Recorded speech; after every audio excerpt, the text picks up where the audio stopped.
Hola. Hola, guapo.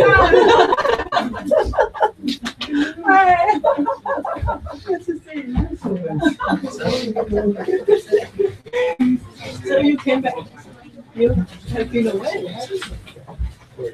On and off. I went to Mexico, but I came back for a while. Next time we take a cup of coffee. I also it's been almost 3 years now. Yeah.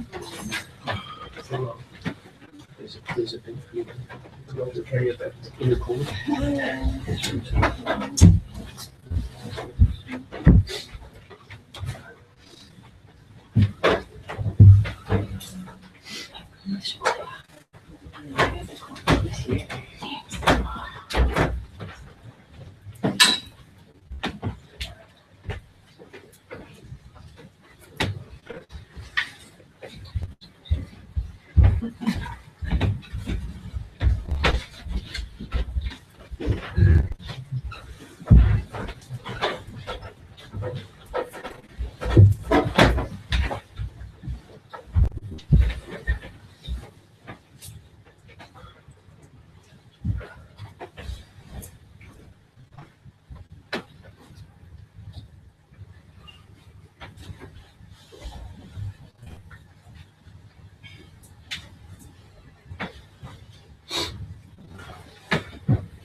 Please be seated.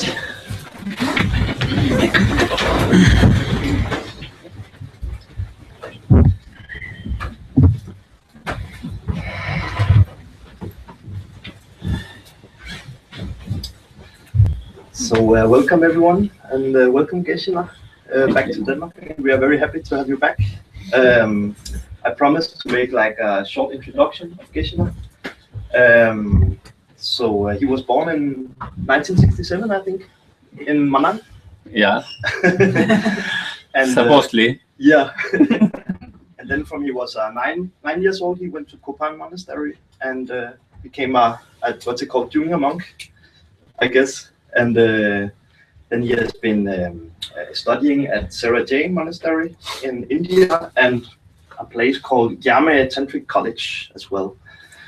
And then he lived in the United States and worked in the FPMT central office and has been teaching in Dharma centers in New Mexico and things like that. And then afterwards, I guess he became a headmaster at the Kopan Monastery in Kathmandu for a series of years. And then after some years, he decided to meditate more and have more time for traveling. So now he's back in Copenhagen. Very happy to see him. And I would like to ask, we have a short break in between, so I would encourage that we have like a silence in the break to like digest the teachings and so on. So welcome, Geshe. Thank you. So, good evening, everyone. It's nice to be back again in Copenhagen. It's my third time over the years. And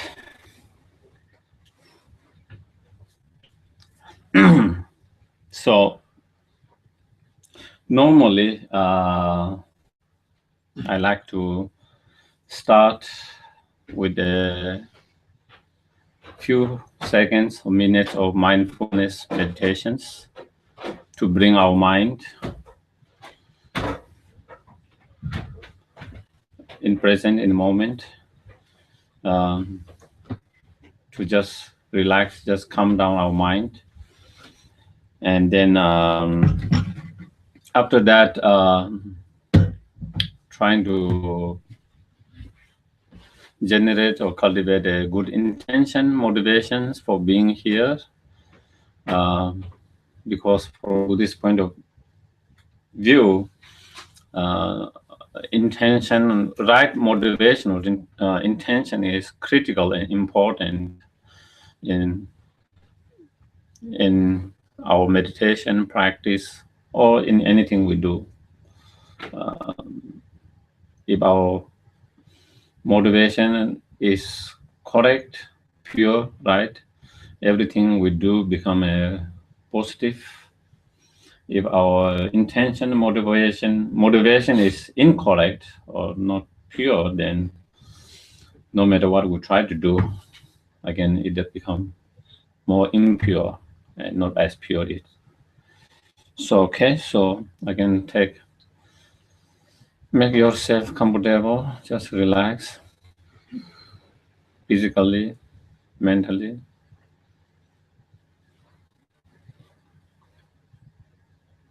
Just make yourself comfortable, relax.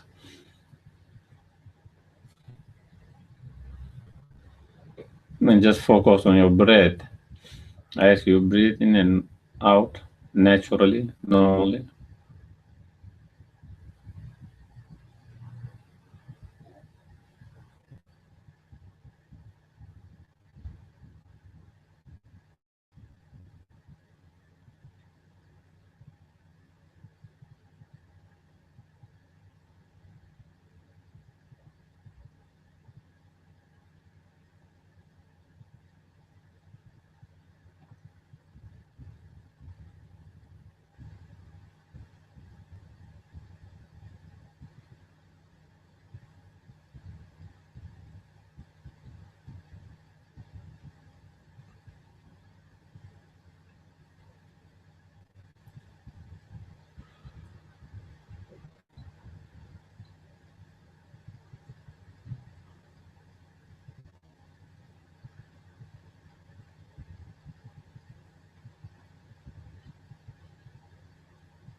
And then we try to contemplate and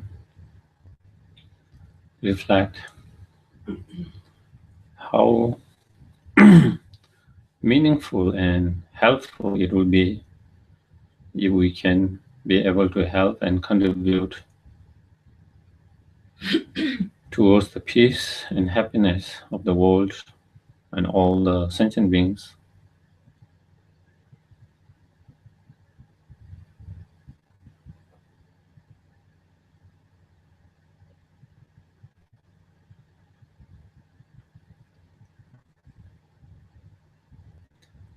And that could be nothing more meaningful or beneficial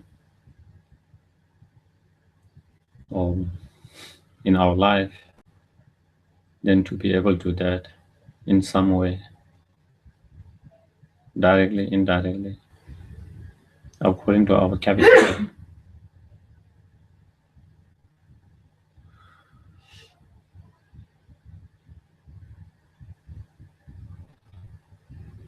and to be able to be most helpful and beneficial for others and oneself,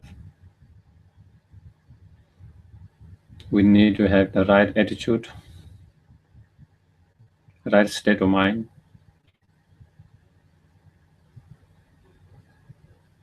pure mind.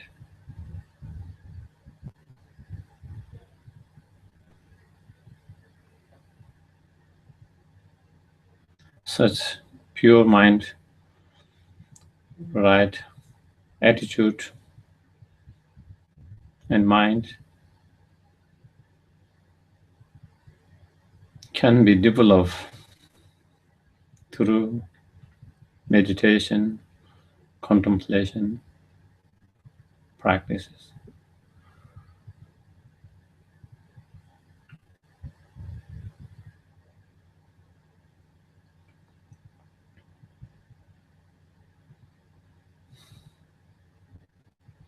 Therefore, in order to be able to practice and meditate and contemplate, then we have to study, learn more about those techniques by listening, reading, engage in discussions, reflection, contemplation, so forth.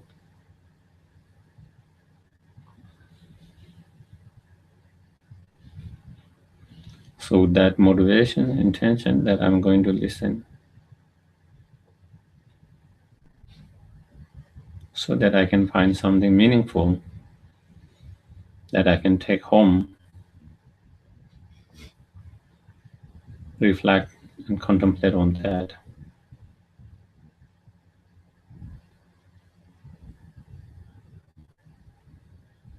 So that it can help me to transform my mind and myself for betterness.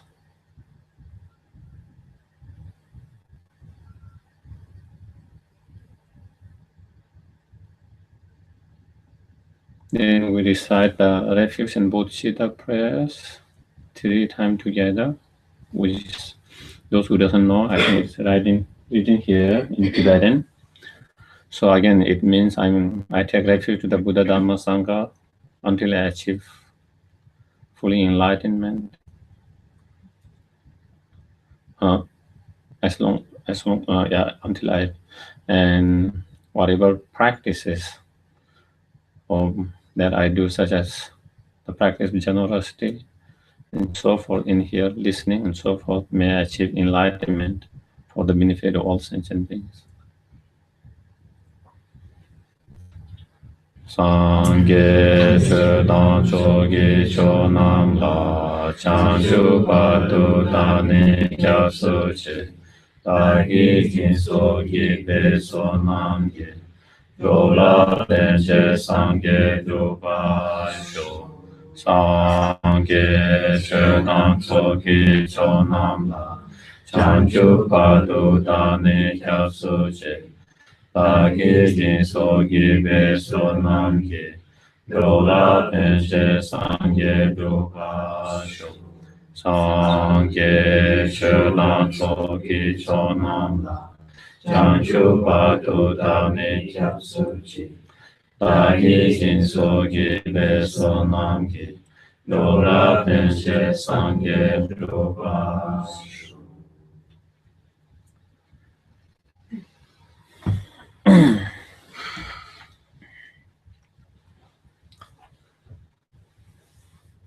So I guess many of you are looking for a teacher or to squeeze the teacher, which you already found.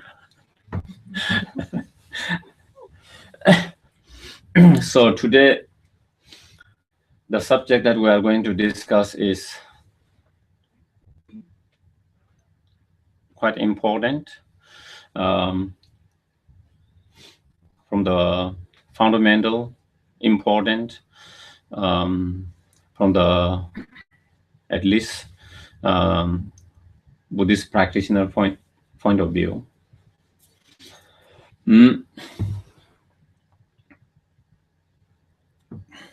So I think, first of all, I think the way I'm going to is why we need to find and rely on guru or spiritual teachers. I'm going to discuss that, and then going to discuss how to find the teachers or spiritual teacher or guru. And then once we find the spiritual guru or teacher, then how to rely on that. And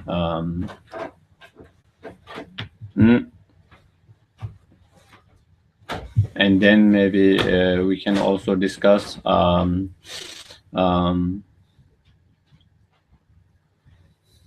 what it means to be, the root guru, and whether we can have many gurus, many spiritual teachers, and so forth. So I think more or less we are going to cover that subject, that area. Okay.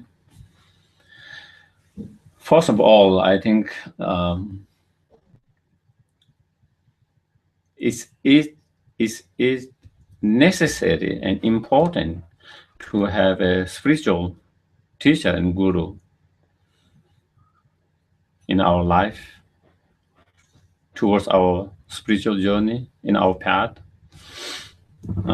So I think that is the first cautions.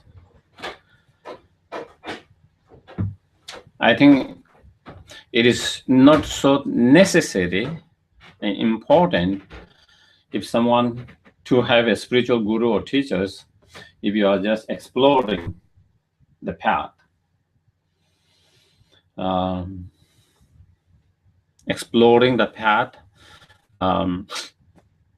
just trying to see whether this spiritual path suits you or not,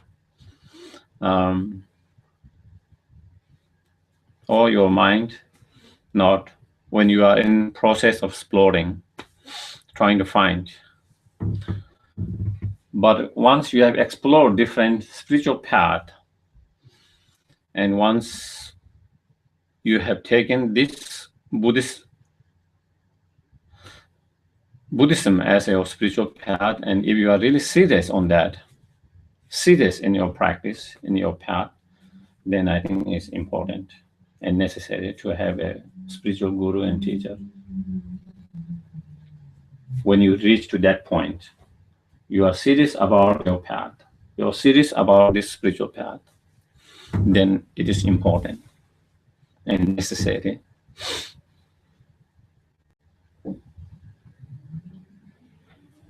Without the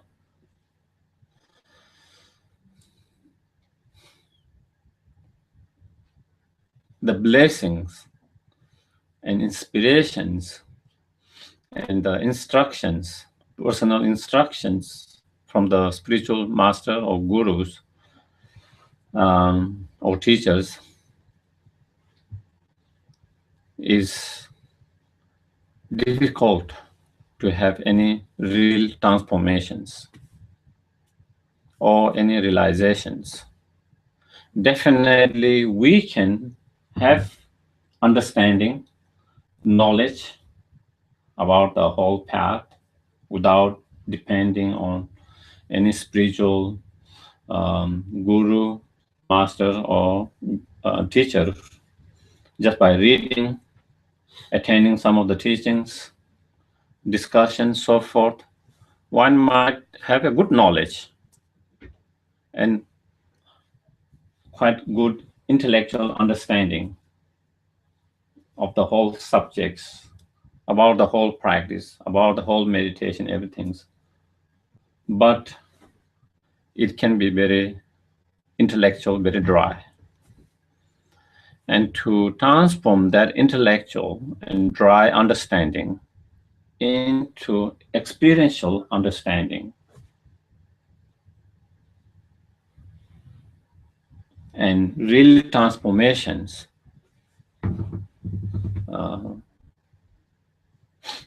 and have really serious experiential realizations or understanding, then I think definitely is very important to have spiritual guru and teachers. Their inspiration, their blessings, their instructions are very important.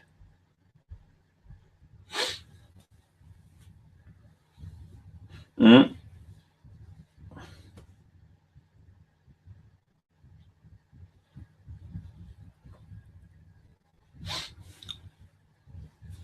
In some of the sutras, Buddha explains,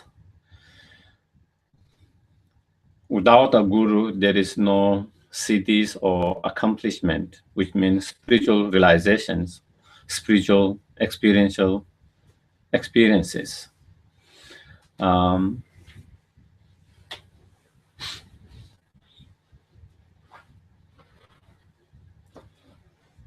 And then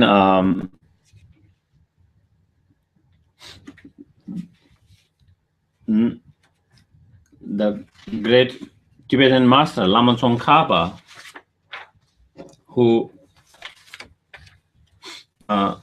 founded the lineage that we follow, the great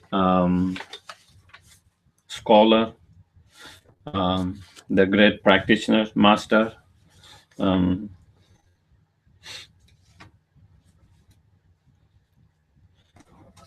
who is known as second Nagarjuna in Tibet. He said in one of his writing, the foundation of good qualities, at the very beginning, where he said, the foundation of all good qualities is the kind and venerable guru. Correct devotion to him is the root of the path. By clearly seeing this and applying with a great effort, please bless me to rely upon him with a great respect. So that is the prayer he composed. And of course, also it is a teaching advice for us. And then in all the teachings of Lamrim or gradual path that you see, at the very beginning of that, it explains about that properly relying on guru or spiritual teacher or guru is the door to the path or root of the path or key to the realizations of the path. So that is what those great previous masters have, through their own experiences, that's what they share. Through their own personal experiences, they notice that, and that is what their advice, instruction, that's what they share. Another great masters, Benjamin Lawson Chogi Gyaltsen, he says, through the power of having offerings and respectful requests to you, holy and perfect, pure Guru, supreme field of the merit, I seek your blessing, Savior, and root of well-being and bliss or happiness, that I may come under your joyful cares. So these are some of the, if you go on some of the masters, of course, each of all of those great masters have explained in their writings.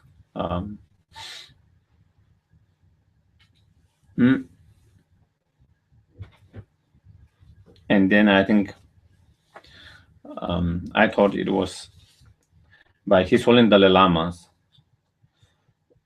He said, deep spiritual experiences, which seems to transcend logical explanations, are not easily expressed in the words or transmitted by means of verbal explanations. They depend rather on the inspirations and blessings received from the spiritual lineage through one's teachers.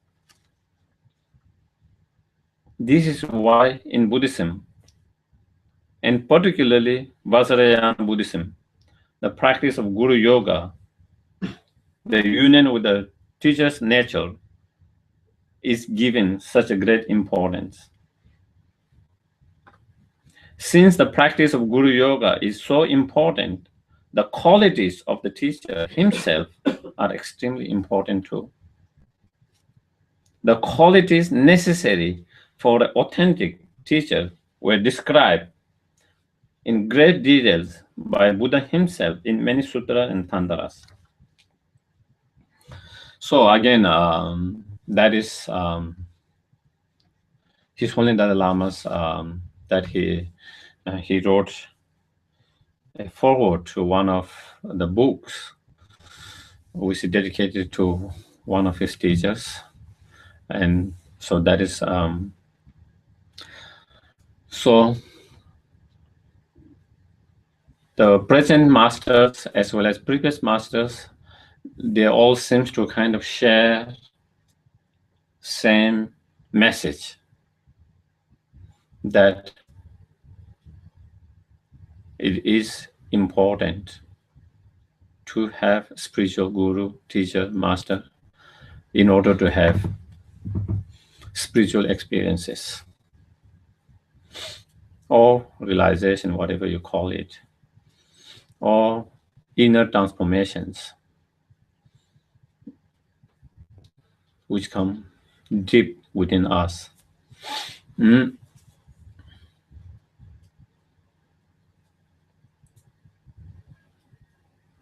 So that, I think, that is more or less the first topic I want to discuss, importance of that. Second is how to find.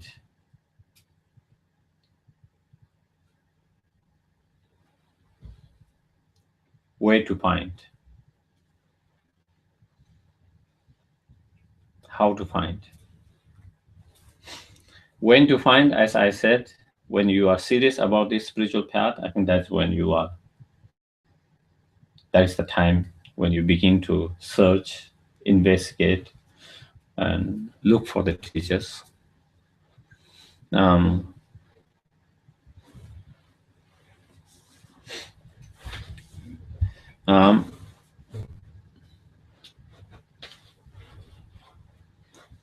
Where to find?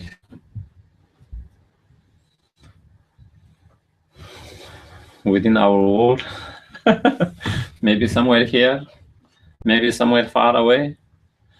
How to find? That is the way important comes. Because the spiritual guru teacher play a huge important role in our spiritual path. The quality of qualified or authentic teacher is very important. If we don't have, if we cannot find authentic qualified teachers, then of course it is hard to have any the spiritual experiences, the transformation that we want to see, to have those spiritual transformation or experiences.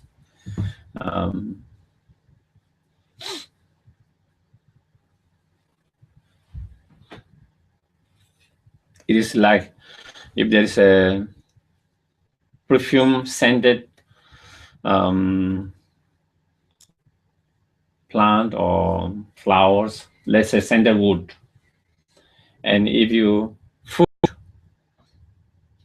ordinary wood with that sandalwood together, wrap it, leave it for maybe weeks, months, years, eventually the scent of that sandalwood or other frequencies of anything you can smell in other woods.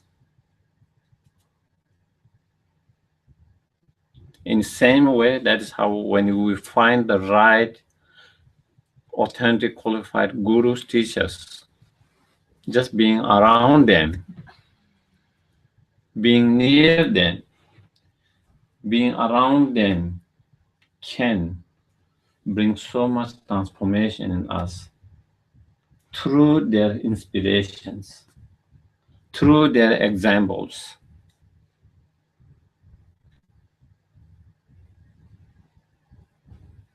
Equally, if you find unqualified teachers, unauthentic, unqualified teachers, then again, it is going to affect us in a negative way. Through their example, being around them, we might get the negative energy as well. So both way, depending on. So therefore, this is very essential and important point when we are trying to find for a spiritual teacher, master, guru, to find the authentic, qualified teachers.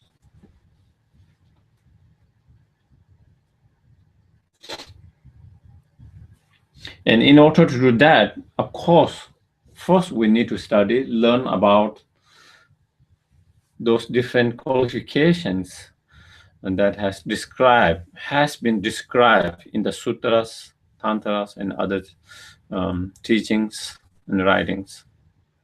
So studying, learning about those qualities that have been described.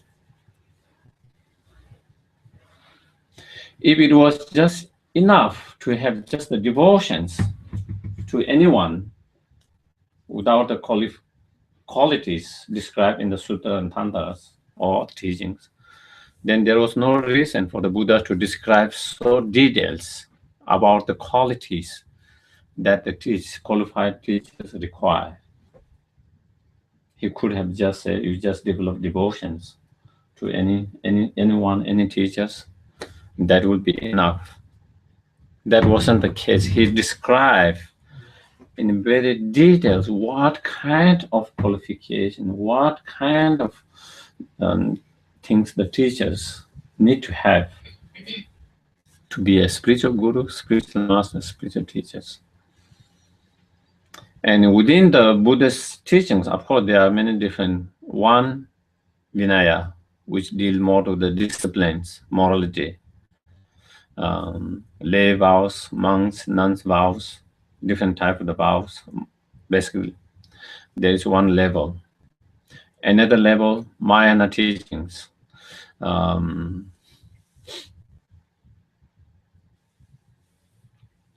Where the Bodhisattva path, the Bodhisattva path, which one engage into help others and also to achieve fully enlightened state for the highest benefit, to be able to help others. So there is another that type. And then there is Tantra.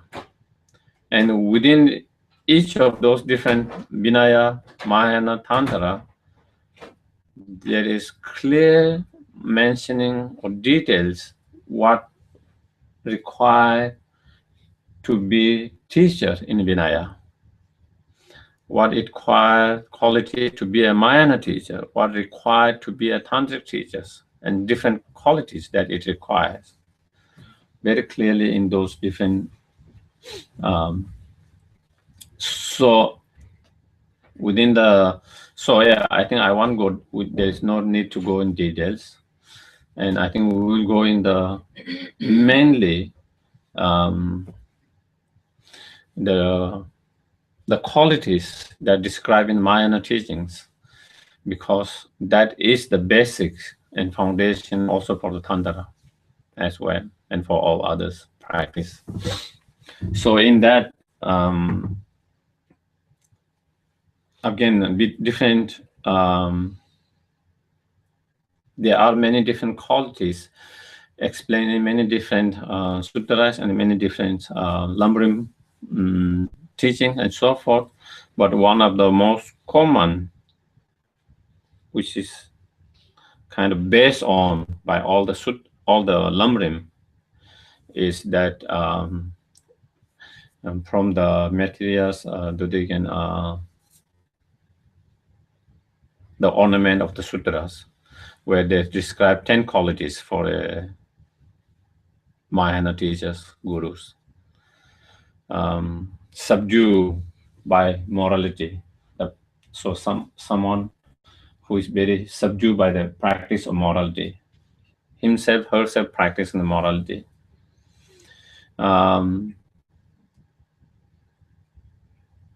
Pacified by some level of mindfulness, concentrations. Greatly pacified by some level of understanding of the reality, the wisdom, understanding reality. And someone who has more knowledge than yourself. Of course, if he or she is going to be your guru, and in whatever particular area that you want to take him or her as your guru, that he or she has to have more to offer to you. So having more qualifications or more qualities than yourself in that particular area doesn't mean in every area. In some area, you might be better how to fix your car, how to drive your car, or many different other things. But in particular area that you are trying to gain from that teachers, then having a perseverance, strong perseverance, not being so lazy.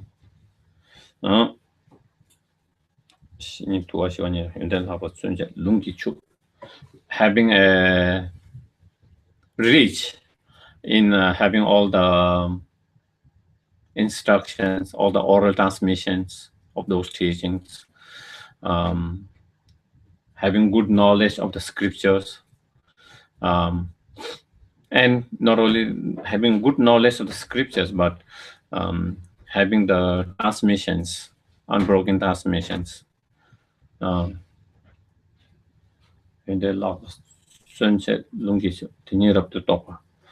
then having some experience of some level of experience of understanding of reality or emptiness. And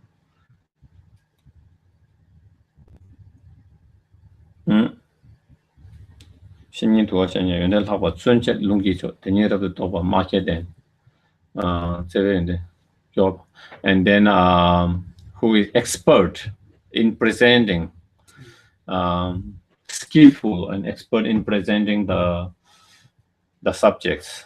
Because if you don't have that skill, I might have all the knowledge, but I don't know how to present to you.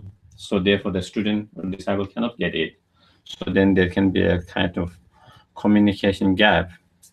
It's not that someone doesn't have those qualifications, but then should be able to have the skillful means to be able to present in a way the disciple is able to get it, understand it.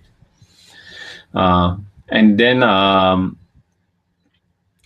not being easily, basically is having the patience and not easily giving up to be having to explain again and again, because some of the student or disciple might not be so sharp to get that you are trying to teach, and they might require you to explain so many times in so many different ways, and still not losing your patience and not giving up.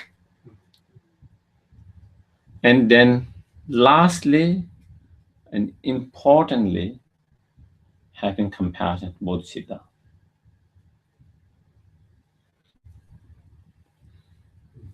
Compassion, bodhicitta towards the disciples.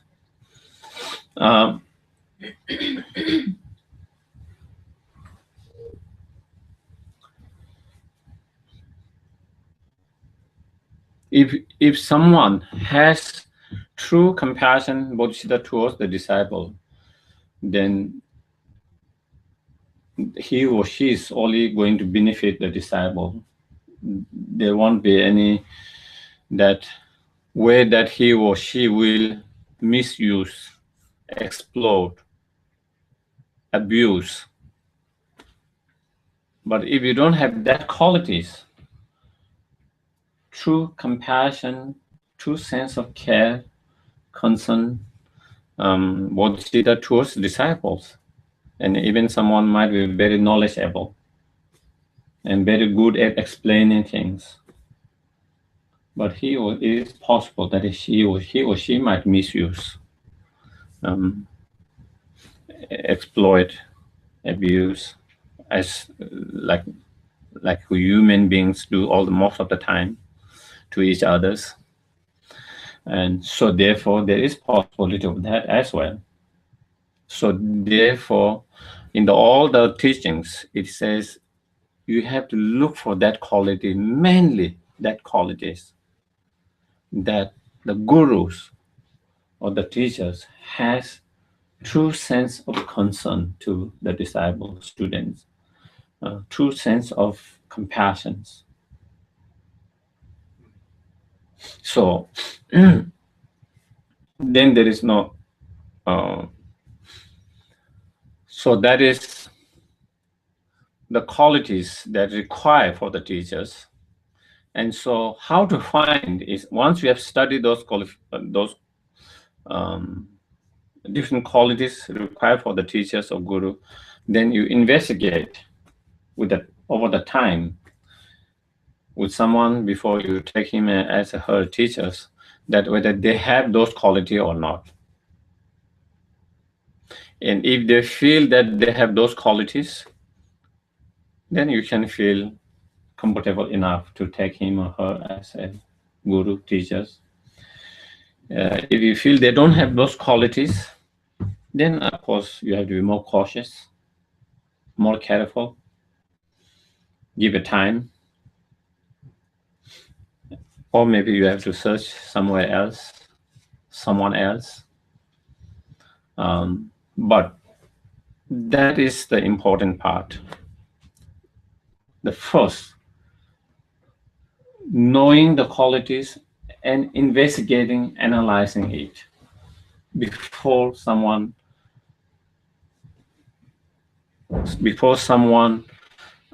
build that relationship. And this is very important relationship. Even in our ordinary life, marriage, you don't just take lightly, isn't it?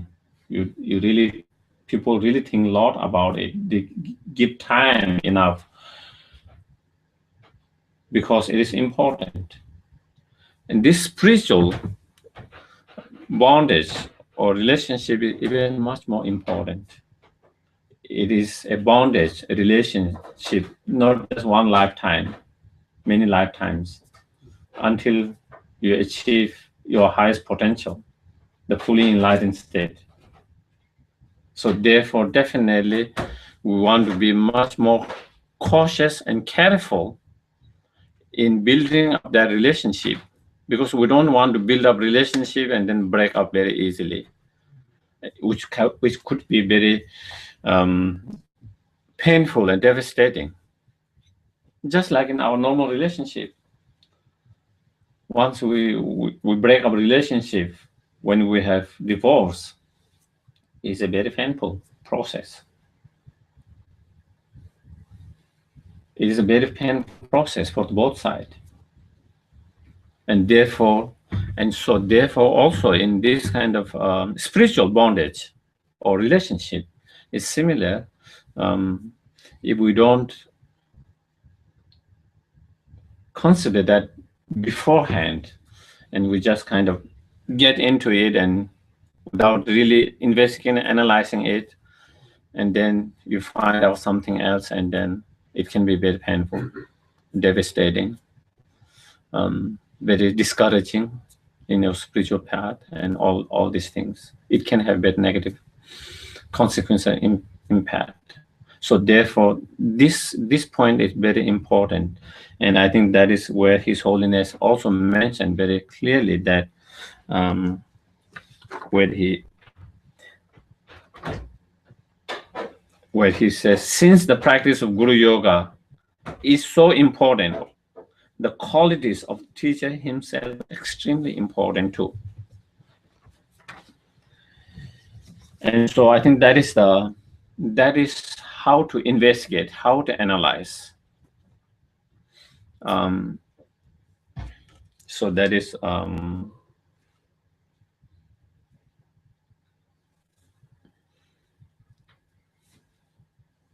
then how to rely once you build up that relationship, guru disciple relationship, spiritual master or teacher and the students relationship, then how to rely on that.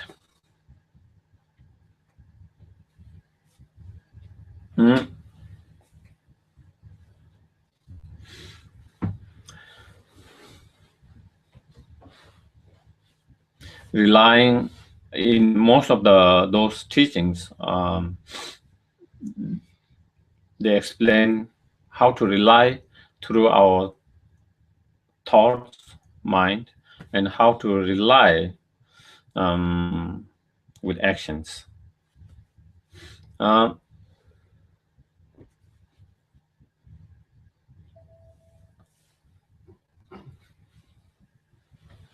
How to rely in terms of thoughts, cultivating sense of faith, devotions, confidence, trust. By reflecting on their qualities of the teachers. The more you are able to understand, the more inner qualities, spiritual qualities of that masters or that teachers, the more your faith, devotions increases. The more trust, confidence that you have in him or her increases. The more you have realization or understand that qualities. And then by remembering their kindness or recollecting their kindness of guiding us, inspiring us, showing the path, and so forth, cultivating strong sense of respect. So these two are important. When we have such strong confidence, trust, and respect in the guru or teachers,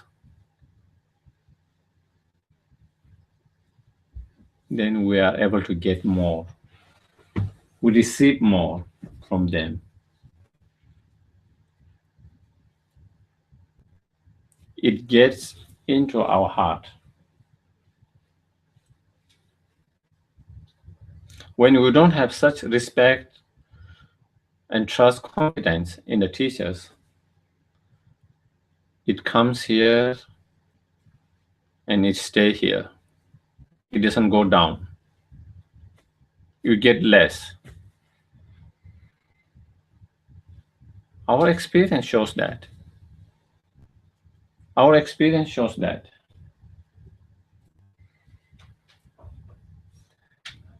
Three persons might be speaking the same thing, same subject, same word.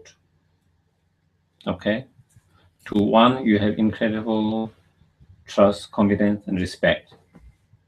One, you have no respect at all, no confidence, no trust at all.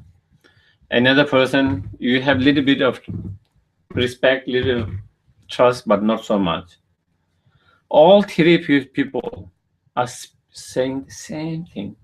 Even the word is same, using that. But you check out how you are going to respond to that. Someone you disrespect, it might even make you more agitated. Even they are saying about love, compassion. Do you get it? Like, for example, when George Bush when he was in that whole things happening, he was talking about compassion, acting out of compassion. And a lot of people around the world, as well as so many people in the United States, was kind of so angry for not only him to take the action, but using that acting out of compassion. So that is something like when you distrust someone and disrespect someone, even they might have good message, it doesn't go inside. Do you get it?